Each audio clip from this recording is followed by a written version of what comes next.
Second Bull Run went very well, and Second Bull Run really has to go well in order to start building a good army for Antietam. And Sniper got 1800, 1855, 1600, Enfield 1600, and so on. It was just a good battle. Get a lot of money. I have 250,000, and right now my thought is how do I build an army for Antietam? So I get 7,500 1855s. This is just terrific. Especially with the small army strategy, that's an awful lot of weapons. I only need about half as many weapons as I normally need. Also, I'm taking, I think, fewer casualties, even though this is on major general difficulty. The first thing I do is I want to take a look at all the battles. I want to take a look at, and I only lost one officer. I want to take a look at all the battles going into Antietam and look at this. Look, this is beautiful. Every unit in 3rd Corps that I had got a star. That's just amazing. Quite frankly, I think I could go into Antietam with this corps just as it is and do really well. Although, there's a funny thing about Antietam. Part of 3rd Corps, the way it's divided up, going in with a full 3rd Corps might not be a good idea. You only need 2 divisions. But remember, I have 2 divisions in 1st Corps where there's nothing there, so I have to move some things around before Antietam. Yeah, 7,500 1855s. Man, I now have a ton of weapons, Harper's Ferries and 1855s. I'm going to be in great shape for Antietam. Look at those numbers. I still have 4,000 Harper's Ferries, and now I have 8,000 1855s. Absolutely terrific. So my army is looking great. Based on what I know right now, I could push up my numbers to about 1,000 in each unit, and which would cost nothing, and be in absolutely great shape for Antietam. I do push it up higher than 1,000, but I don't think I need it. So South Mountain is a fairly tough battle, and what I'm going to look at is I'm going to look at all the battles. South Mountain, Crampton's Gap, Antietam, and write down the number that the enemy army has right now.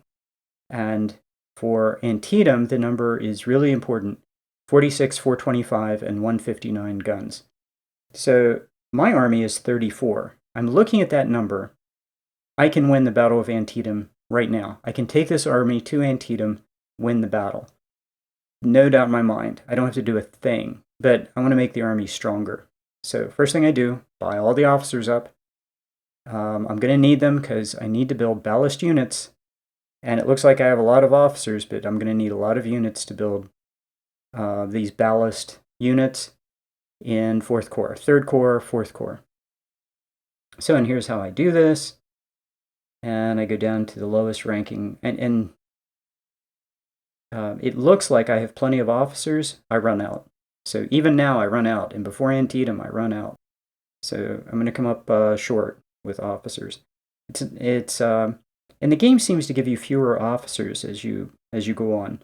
So I build a ballast unit and I go check the numbers. And for the side battles, ballast units do drop the numbers. And for the grand battle, you want to pay attention to when the ballast units trigger the scaling event.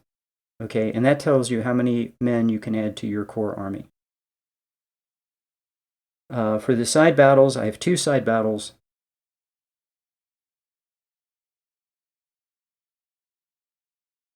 And what I want to do is lower scaling as much as I possibly can. And I'm showing you this because this is what you have to do.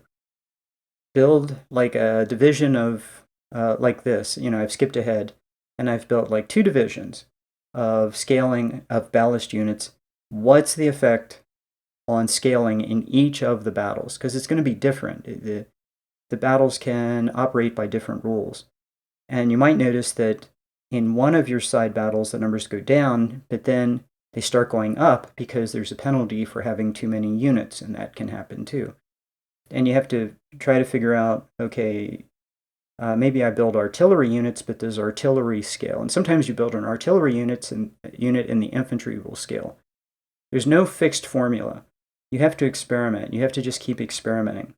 So not surprisingly, I build ballast units, and Antietam goes up and the side battles go down. So not a surprise. So anyway,